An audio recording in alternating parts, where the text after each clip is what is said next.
It's This Week in Creationism, episode number 44. I'm your host, Joel Duff, and here we take a look at the recent headlines in the world of creationism. So we're going to continue talking about Ken Ham and his organization, Answers in Genesis, calling out what he thinks is a problematic movement within young Earth creation, which he calls young Earth evolution. And then we have Terry Mortenson, who apparently has come out of retirement or semi-retirement to write an article that kind of goes along with the same theme of young Earth evolution, or the problem of evolution within young Earth creationism. And he's calling out theistic evolution, and he's calling out what he thinks is the real problem with theistic evolution. And we're also going to see an article in which we learn that supposedly organisms which can share genes with each other in order to give other organisms new properties they didn't have before, we're going to learn that that is not evolution. Let's talk about that a little bit. Also, Microraptors. ICR says they're just some kind of bird. Let's look at that just briefly. We've got all those topics coming up in This Week in Creationism, episode number 44.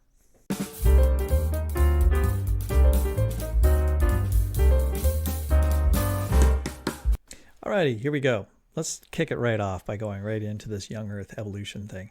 You know that Answers in Genesis has published now 3 articles in a series of which they're calling Young Earth Evolution, in which they're bringing to the attention of their audience a movement within young Earth creationism they call Young Earth Evolution, or young Earth creationists that are too heavily influenced by evolutionary theory in the minds of Ken Ham and those at Answers in Genesis.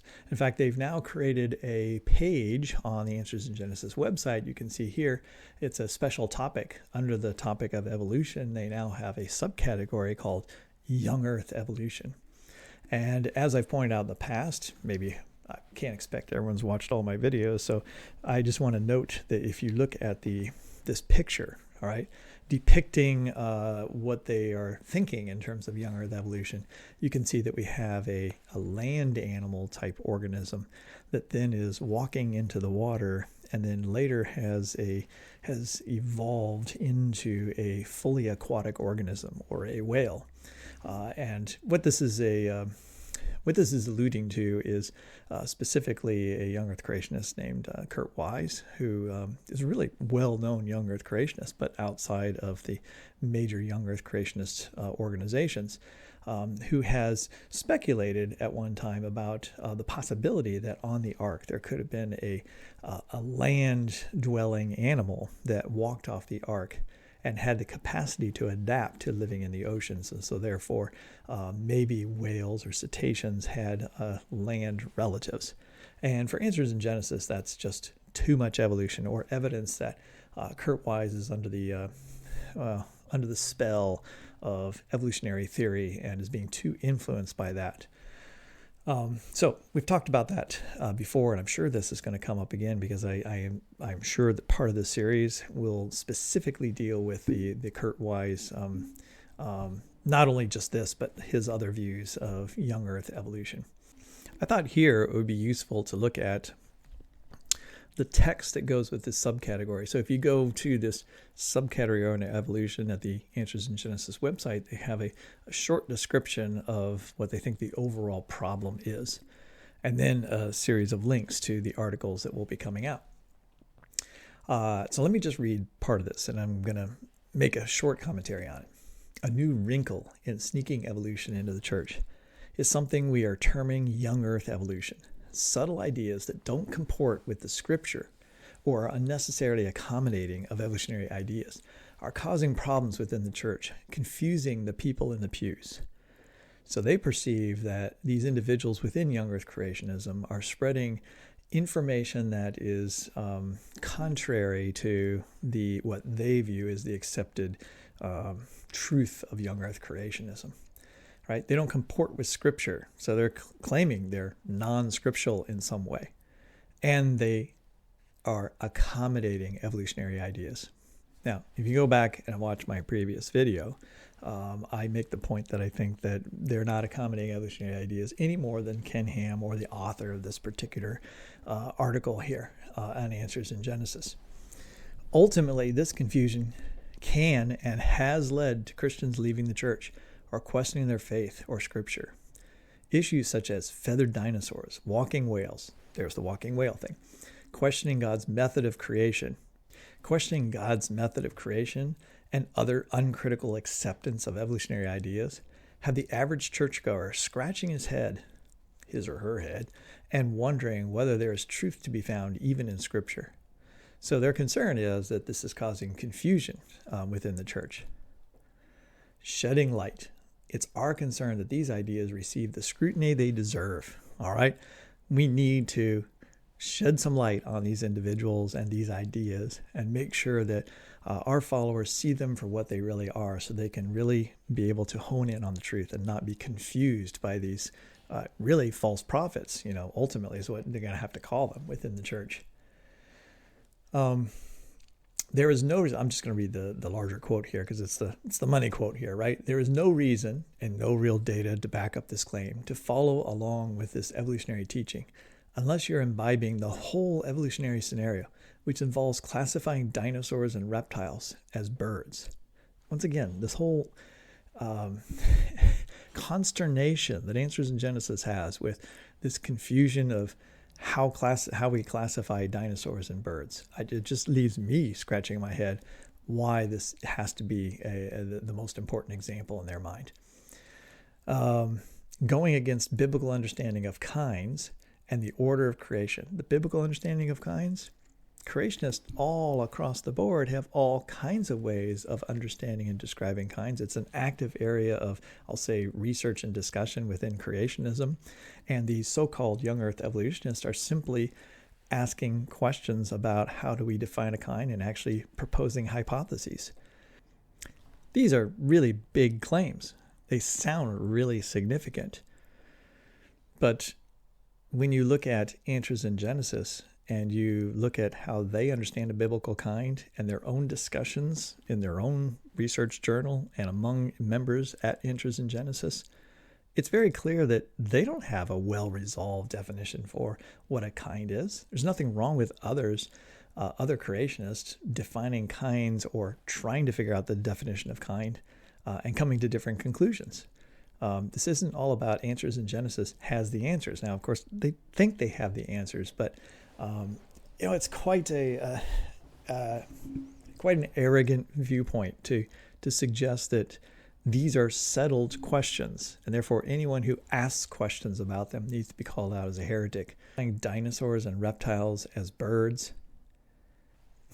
And once again, Answers in Genesis seems to be completely fixated on this dinosaur bird thing, and seem to think that just because other young earth creationists are willing to say that God created something that has dinosaur features and has similarity to dinosaurs, such that their general morphology could be considered dinosaur-like, but they also happen to have feathers as well.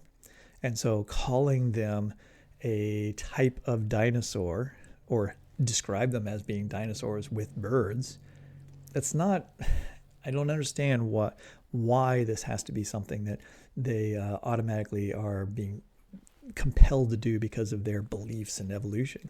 They simply believe that God created a type of organism that has dinosaur-like features and bird-like features as a separate created organism.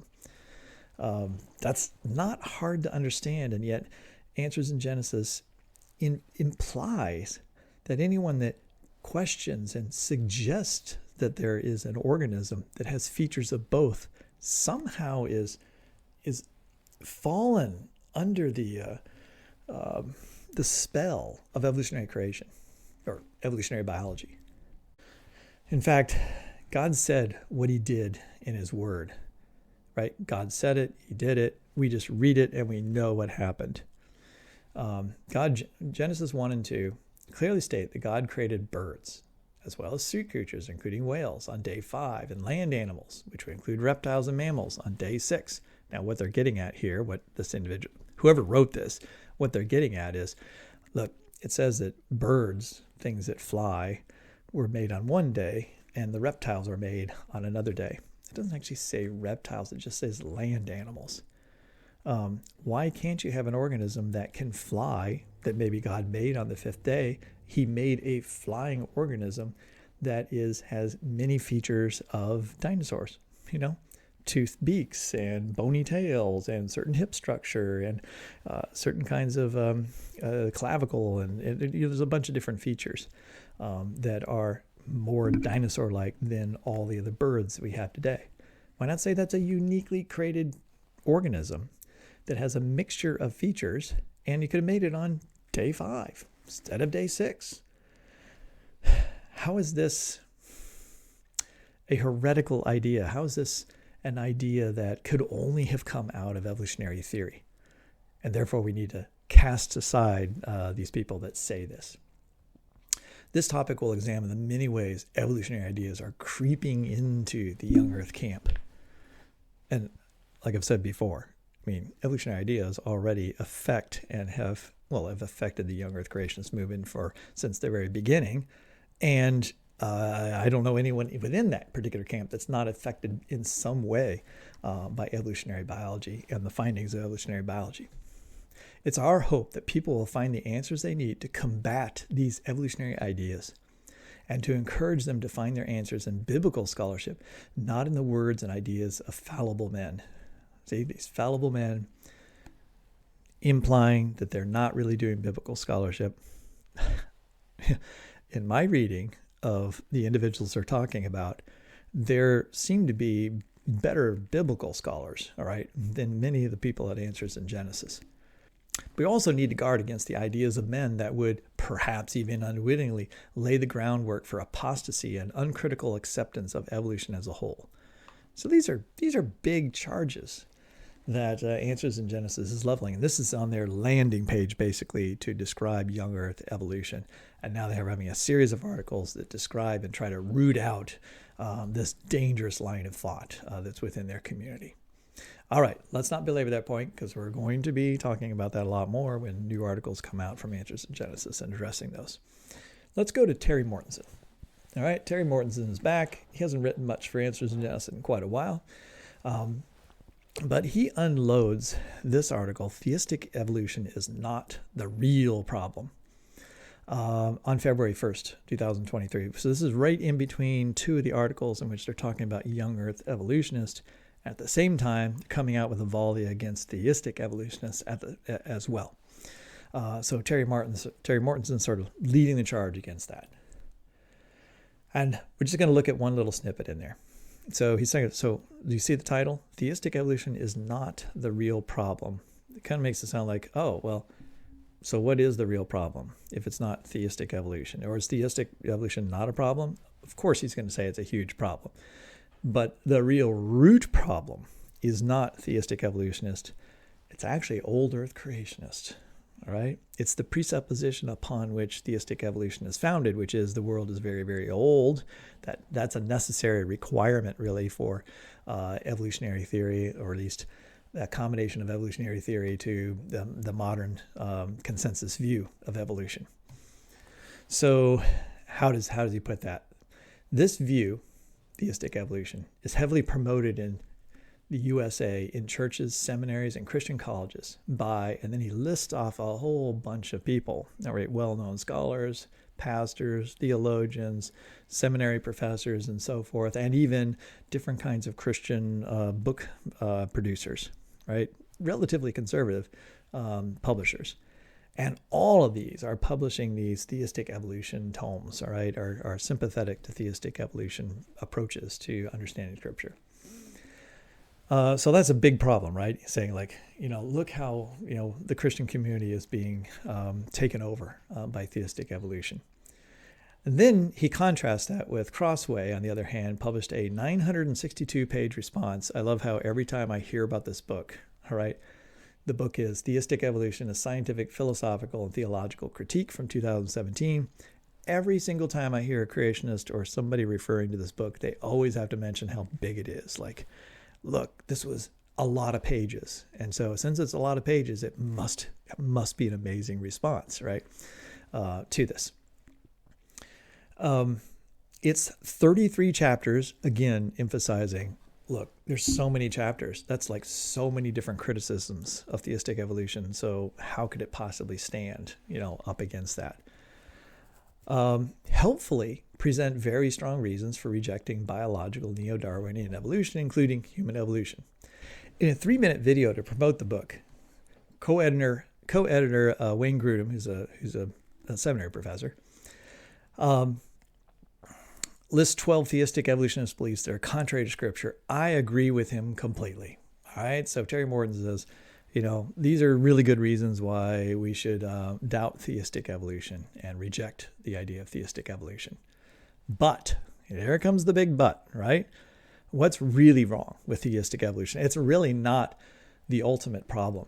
The ultimate problem is the book intentionally ignores the question of the age of the creation, for the obvious reason that most of the authors accept the fact millions and billions of years of geological and cosmological evolution. All right, so here previously in the previous chapter, he listed all these different Christian authors, pastors, book publishers, and all that were sympathetic to theistic evolution. Well, of course, every single one of them is also sympathetic to an old Earth interpretation of Genesis 1 and 2. And then he goes on to say, here's this 33 chaptered volume, 962 pages, that's talking about what's wrong with theistic evolution, and that's great. I agree with some of their arguments. However, all of them are compromised. It's like all of those authors are compromised. They're compromisers too. I happen to agree with them on this particular topic, but they still have a very serious problem. All right. This book does not take a position on that issue, nor we discuss that at any point in this book, right? That's what they state in the very first chapter. However, I show in my in-depth analysis, which he did a big review of this particular book, that Grudem's 2 chapters in the book, he himself takes an old Earth position, even though they say they don't take a position in this text. And most every author clearly acknowledges an old Earth, or at least is kind of agnostic about it from that book.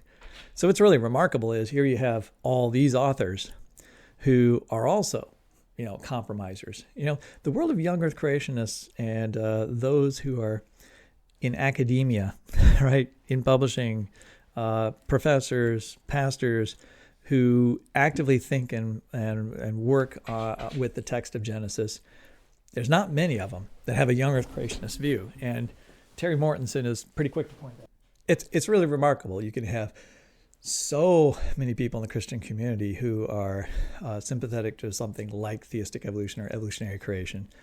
And then you have this other group of academics and so forth who are writing against that.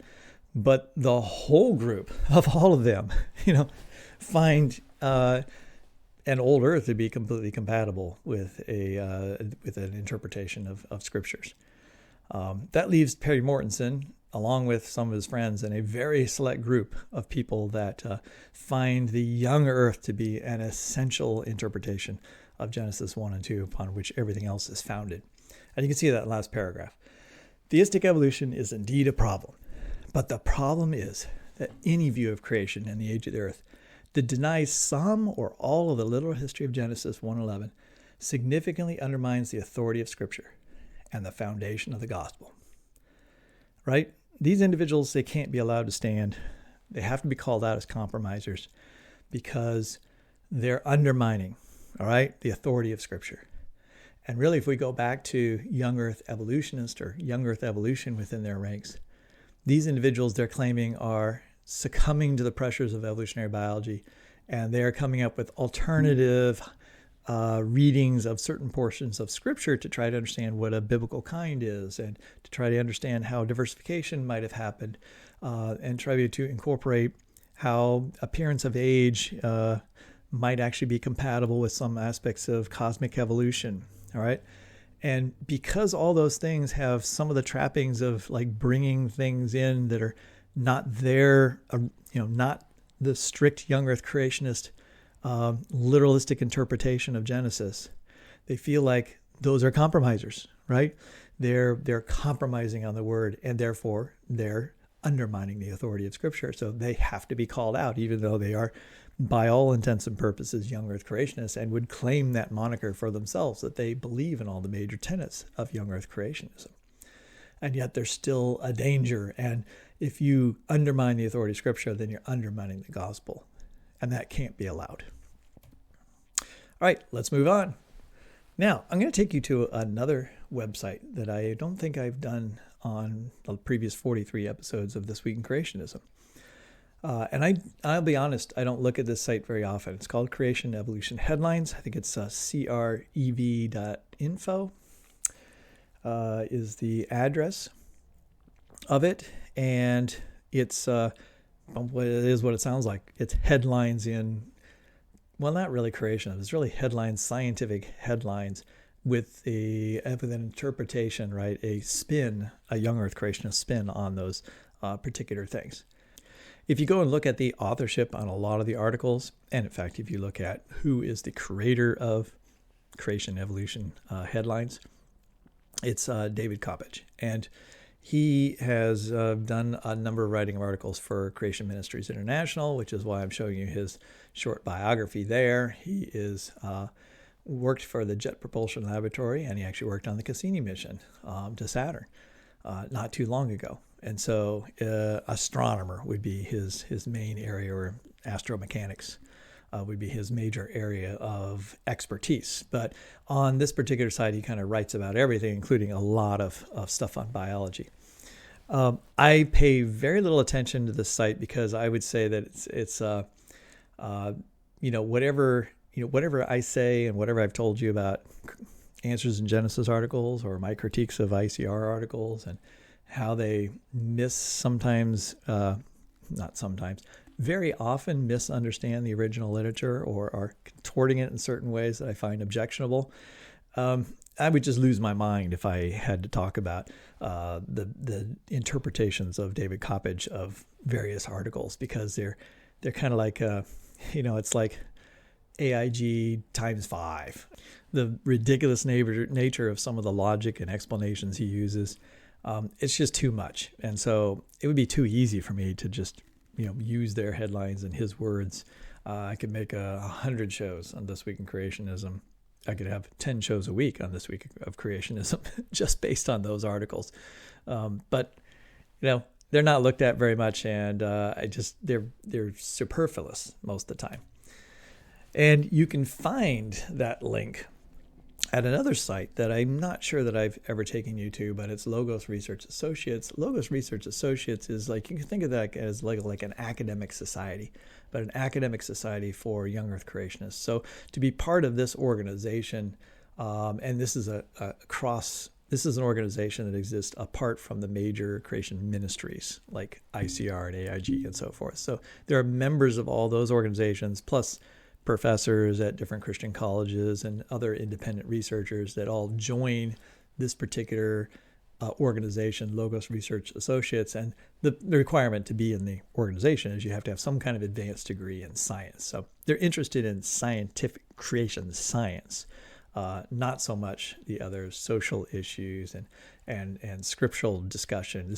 These are really the scientists talking about the science of creation science. It's not a terribly active organization. I can't really use this site in This Week in Creation much because their website gets updated once every 3 or 4 months.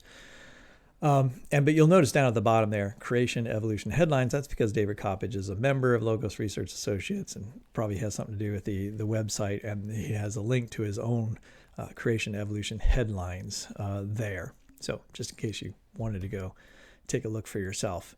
I just want to talk about one article that I saw.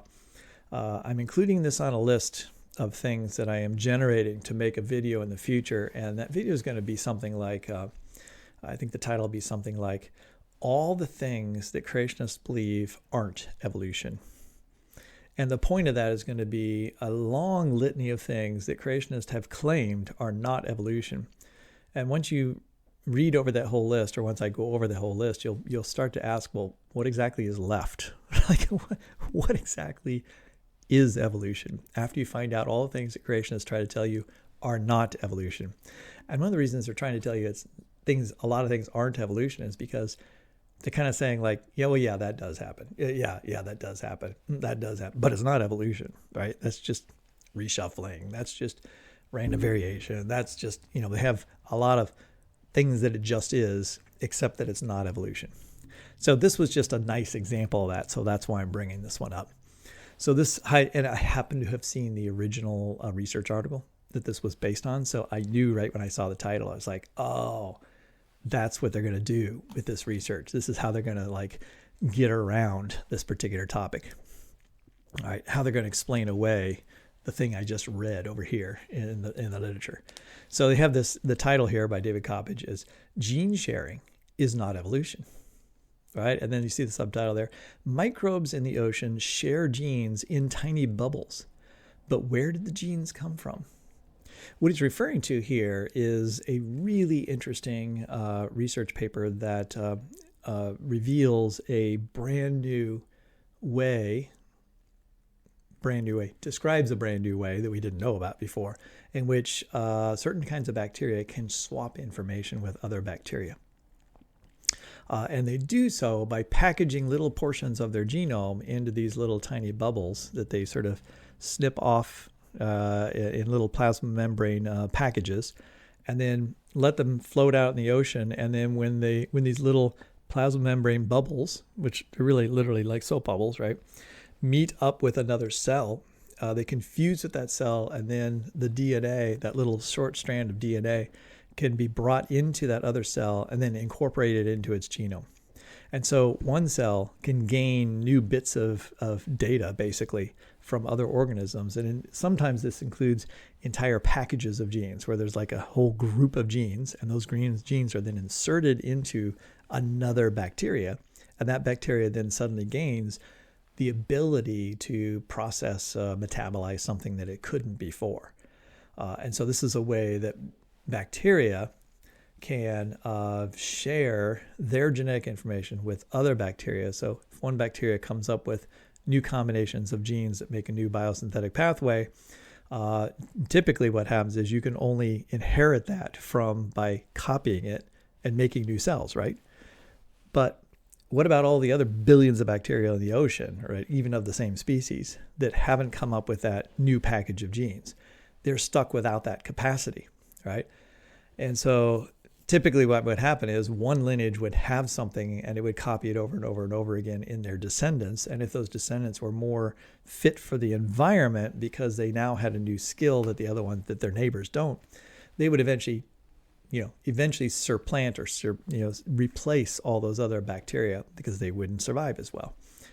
But a more efficient way of basically converting a species, basically upgrading a species and allowing more individuals to enjoy the benefits, right, of a new feature would be to horizontally share that information, right? It's called horizontal gene transfer. Now, we know of lots of ways that organisms can horizontally transfer information from one individual to another, instead of vertically transmitting it through time. But this is a new way, and it was shown that's super pervasive in the ocean, that there are these little tiny bubbles all over the place, basically moving and shuttling little pieces of genomic information back and forth. Right. So now the way I've described it is that you have a bacteria and it can receive information from another bacteria, and it can incorporate that information, the information being DNA sequence and genes in particular. And those genes can be incorporated into that bacteria, and that bacteria now has a capacity that it did not have before. I think that's a pretty clear case of gaining a function. Didn't have that function before, now it gains the function. Now it can copy that function, and its progeny, right, the cells that divide from that, will now have the ability to do something it couldn't do before. Now, that sure sounds like a lineage which is gaining information. Now, this is something you can't say as a young Earth creationist. You can't have organisms gaining information because their mantra is that information is only ever lost, right? You can only lose information. God made all the original information, and from there, it's just being degraded through either genetic entropy or it's being lost in some fashion, and organisms are becoming simplified. They don't become more complex. But this is a way in which bacterial species can become more complex. They become more metabolically, they gain metabolic skills in this fashion. So now how do they get around this? They say, but where did the genes come from? Right? They kind of say like, oh, but look, where did the gene come from that this other bacteria now gained? Oh, it came from another bacteria. That means it already existed there. So they're going to say that, well, God made all those genes originally, and they exist in, this bacteria, that bacteria over there, and some other bacteria somewhere else. And all you've done is shown that they can now move those genes from one to another and like repackage them and make new combinations in other bacteria. That's just a fancy new form of recombination of the information that already exists. Okay. All right. I mean, like if that's what you want to say, great. But that is an evolutionary process, right? That is a mechanism for one bacteria gaining information and becoming better adapted in its environment than it was before. All right. You can continue to ask, like, where did the original information come? This is just what most young Earth creationists will do when pushed every time you come up with an example of how an organism might come up with new genetic information. Oh, you duplicated a gene. Now you have two copies, and you can use one copy to do the original function.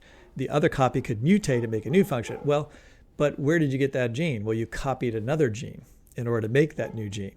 I was like, but that's a new gene. It's new information. You're doing something new with it. And then the retort is, oh, but you started with a piece of DNA and then it just copied that. So you have to have the original DNA. If you just kick that can down the road far enough, eventually you get to the origin of life, right? That's really all this is like, oh, you can show how these organisms are adapting and getting new genes and all that. But where did the genes come from? Where did the original copy of the gene come from? Oh, you can't explain that. So therefore, it's not evolution. Well, that's a particular definition of evolution. It's basically just saying evolution always boils down to the origin of life. That's where evolution is. That's what evolution is. Everything else is not evolution somehow. And that's going to be the point of my future video, because I'm going to list off a number of different things that creationists insist are not evolution, that any evolutionary biologist would say, that's just an aspect of evolution. That is evolutionary biology in action. That's what you're going to learn if you take an evolutionary biology class and you open up an evolutionary textbook. You're going to read about all these types of things that are happening and how they can help organisms adapt and change in their environment. So, but you're going to claim it's not evolution. All right, sorry. Going around in circles here, saying the same things over and over again. Let me read the critical line here. Another non-Darwinian mechanism has been found for how microbes in the ocean share genetic information. The article below claims this discovery helps our understanding of the evolution of bacterial genomes, but it actually has nothing to do with Darwinism. See, that's the real trick here. They're saying that evolution is Darwinism. They're equating those things as if, well, Darwin didn't come up with that idea. That's not part of Darwin's mechanism. That's not part of natural selection and vertical transmission of information, descent with modification. Yes, it is a non-Darwinian mechanism for how organisms can adapt and change. So they're saying it's not Darwinian. Therefore, it's not evolution. That's basically what Coppage is going to argue here. Gene sharing is not evolution. Why isn't it evolution? Because it's not Darwinian. So hence, Darwin is evolution. And anything that isn't exactly what Darwin said or predicted is therefore not evolution. They're just defining away evolution by constricting it to a very narrow definition. So it's either Darwinian or it's referencing common ancestry of all living things, right? It's either one of those two things. And if you're talking about anything else, you're actually not talking about evolution. Yeah, this article is really fascinating. Novel integrative elements and genomic plasticity in ocean ecosystems actually talks about how these little bits of pieces of cells that they can basically throw away, little packages of themselves out into the environment to be absorbed by other members of the community. And there's also at the same time they have the discovery that sometimes there are these things called what are they called? Fake phages. I don't know what the name was exactly. hijacked phages, right? You know, a phage is a virus that attacks bacteria. And so normally it would inject its DNA and then create a new virus and come out. But sometimes those viruses, when they get into the bacteria and then they go to make a new viral phage particle and then store its own genome in the phage head and to escape the bacteria and infect another bacteria. In this case, the viral particle never gets its own genome back. What the bacteria does is it inserts, now what they found is they insert these little pieces of their own genome, the own bacterial genome, into the newly constructed phage. And the phage is just a protein machine.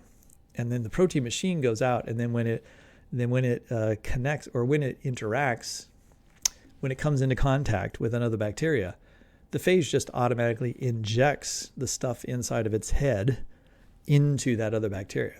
In this case, it's injecting not a viral particle, it's actually injecting a portion of bacterial genome into that other bacteria. So that is yet another way that bacterial information from one bacteria can get to another. And we're not just always talking about from one bacteria of the same species to another as a way to help a single species adapt and change. We're talking too about one bacteria, one type of bacteria, actually having some of its information transferred to another type of bacteria, which is then going to change the things that that particular bacteria could do. That bacteria has evolved through horizontal gene transfer. It has gained new capacities and new abilities to work in its environment. All right, last story for this week. Let's go to Institute for Creation Research. Microraptor ate mammals, but was not a dinosaur. I don't have a whole lot to say about this. I'm just pointing out the ridiculousness of the fights that young Earth creationists have over dinosaurs and birds, and how they just cannot agree with one another about how to define a bird and a dinosaur. Most of them want to say that there has to be a distinction between the two. They don't want to have God creating something that's in between for some reason, which I still don't fully understand. But I thought this was I thought this one kind of took the cake, really. The recent claim of a near half-inch mammal foot in the stomach of a dinosaur, now dinosaurs in quotes there, is tainted by evolutionary dogma, right? So this sounds a lot like what Answers in Genesis is saying. Oh, look, evolutionary biologists made this discovery, and they feel, they have this assumption that dinosaurs and birds are related to one another, that birds are just evolved dinosaurs, of one lineage of dinosaurs. And therefore, the way they talk about Microraptor, they talk about it as being a dinosaur that has bird-like features. And it's only because of their evolutionary assumptions. Again, I don't think you have to have an evolutionary assumption to say that, to look at a Microraptor and be able to just look at the different features and add up a list of features and go like, hey, it's got these types of teeth. It's got this kind of jaw. It's got this kind of, it has claws. It has claws on its wings, right? It has a bony tail, right? It's got all these different features that if you were to like have a list of features of certain kinds of theropod dinosaurs, you say like, yeah, it has a whole bunch of things in common with those. And so as if you were just to say like, how would you classify a dinosaur? Well, I got a whole group of characteristics, and if you share these characteristics, we're going to call you a dinosaur. All right, this thing shares those characteristics, so it's a dinosaur, or a type of form of dinosaur. But it also happens to have feathers and some other characteristics, which are characteristics that birds have, right? So it has characteristics of both, right? You simply can't claim that it is a modern bird, but Answers in Genesis and ICR wants to put it into clean categories, dinosaurs and birds. And again, I don't really quite understand, because it's not like dinosaurs are a big category, but it's not as if God had to make a specific dinosaur kind. No creationist believes there's a single dinosaur kind. At least I don't think so. They believe that God made a lot of different dinosaurs, different kinds of dinosaurs, and they're not actually related to each other. They just happen to have similar features. They're a common design. If you're going to make a common design of a dinosaur, why can't you fit into the common design some dinosaur kinds that share lots of characteristics with other kinds of dinosaurs. And this one just happens to have some extra features that are bird-like features. What's so horrible about that? So you look here and it says, all right, in fact, ICR scientists have concluded that the 3-foot-long feathered Microraptor was indeed just an extinct bird. And why? Apparently because it has feathers. And it could fly. And flying creatures were made on the 5th day. And so therefore, it must be a bird. Except, of course, bats also fly. And so those are made on the 5th day too. So you could have bats that are unrelated to birds. Why can't you have, on the 5th day, created a type of organism that has features just like dinosaurs? You don't have to make all the kinds on the same day that have similar features, right? Except this thing could glide. It probably didn't fly that well, powered flight. And it could fly and it had feathers, right? Why do you need to call it a bird? Why does it need to be called a bird as if it's like a bird kind? Once again, there's no bird kind. There are things that have certain characteristics that we lump together all in a nested hierarchy, and we call them birds. Just come up with another name for these, for goodness sake, right? Give it its own name, like synapsids, right? That are not mammals and they're not reptiles. They're synapsids. They have a heck of a lot of features like reptiles, though. And they have a lot of features that are like mammals. I don't hear any creationists objecting and saying like, oh, you're under the spell of evolutionary theory because you call a synapsid something that's in between a dinosaur and a mammal. We want to recognize that it's either a mammal or it's a dinosaur, or sorry, a reptile. All right, you can't have anything in between that has features of both. But they recognize synapsids are synapsids. They're separately created different kinds of synapsids that have a mixture of features that are mammal and reptilian-like. Why can't you have a reptile, bird-like creature? I've heard YoungEarth creationists talk all the time about how a platypus is like a combo creature of many different characteristics. And it's just a special creation of God that is unique, and generally falls under the category of mammals because of certain features, but it has wildly different features. I just am perplexed by how upset creationists come or how much they feel they need to define every single fossil as either a dinosaur or a bird, and never can be anything in between. It doesn't make any sense when you have lots of different kinds of each, right? Because after all, every one of those kinds has differences between them. What's a dinosaur? It's just an artificial construct. It's an artificial construct based on our perceptions of similarities.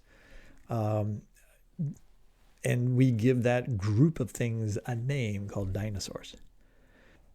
Yeah, can you tell I'm frustrated about the dinosaur bird thing? I'm just kind of tired of hearing about it. But I know that, all right, I'll shed a little sympathy for them. I know that their audience is really perplexed, right? Going back to what it was originally saying about the author of this, or the editor that's putting together all this stuff about YoungEarth Evolutionists, right? And what is their concern? The conflicting information, right? The cognitive dissonance that some individual YoungEarth creationists are creating by saying that this thing is a bird with dinosaur features, or it's a dinosaur with bird-like features. And that's confusing. See, Answers in Genesis is all about having an answer, right? And what are the questions that they're going to be asked? They're not asked about the nuance of taxonomy and biological diversification and how there could be different groups that have different features that are really complicated to understand. They're never asked those questions by their audience, their general audience. Their general audience will ask them, is that a bird because it has feathers, or is that a dinosaur? And they've decided that the simplest answer and the easiest way to determine what a bird is, it has feathers. And so even though the Bible doesn't say anything about like how you define a bird, it doesn't say that birds thou shalt have feathers, or an organism that doesn't have feathers can't be a bird, right? There's no taxonomic information like that in the scriptures. They've just decided if it's got a feather, they're going to call it a dinosaur. And then they get all upset because there are certain things that clearly are dinosaurs, right? And all other features. And then somebody comes out with some evidence they possibly had feathers. And so what Answers in Genesis does is they go into full disaster mode, right? Where they're like, oh no, how are we going to explain this? Because we've been saying that if you have a feather, you're a bird. And so what they end up having to do is deny the evidence that some dinosaurs had feathers or feather-like things. So they say like, those things kind of look like feathers, but they're actually just keratin fibers that are not related to actual feathers, and they're not true feathers. They're similar to feathers, right? But they're not actually feathers because they've committed to, if you have a feather, you're a dinosaur. They create so many problems for themselves because they want to have the answer, and they often come up with the answer way before they have the full body of evidence, right? They make proclamations. And then once they've made those proclamations, they work really hard to make sure that all the evidence continues to support their proclamation, no matter how ridiculous it starts to get. And that's something that, I'm still continuing here, but I'm generating, I'm drawing some connections in my mind, even as I'm talking through this. That's why these types of things help you. It really helps you think through these thoughts in this world. What's happening with the young Earth evolutionist, and one of the things that I've been saying that I think is different about what I call the new creationist, is they're not stuck on these proclamations that Answers in Genesis and to some extent ICR and CMI have made. Like, here's the answer for our audience. Let's make it simple. Here it is. These are the truths, right? We're Answers in Genesis. We looked at it. We solved it. Here's your answer. They're willing to come along and say, that's not what the evidence really shows. The world is a dynamic place. We're learning a lot of new things. You have to be somewhat flexible and say that we're wrong about that. And there's a better way of understanding this. AIG is generally just a lot less flexible. And they find that as intruding upon their turf and dangerous, right? Just the way it was described. You're creating cognitive dissonance. You're creating confusion in people's minds because you're saying that what we've already proclaimed to be the truth is not necessarily the truth, right? There's no scriptural absolutes in these areas, right? These are matters of discussion. These are matters of using evidence and the minds that God has given us to be able to figure these things out about his creation. And as we learn more about his creation, you should expect that that some ideas are going to shift in those areas. So it's best not to simply stand upon a certain rock, but find out that rock is actually on, it really truly is on shifting sand, because it never was on a solid foundation of like knowledge of the truth. It was always speculation, except you made it sound like it was truth. And there's so many things that Answers in Genesis that are they're truly not resolved, and yet they make it sound like they're resolved. And that traps them into particular positions. All right. Okay. I really do have to stop. That's This Week in Creationism. Thanks for hanging out with me. Talk to you next time. Bye-bye.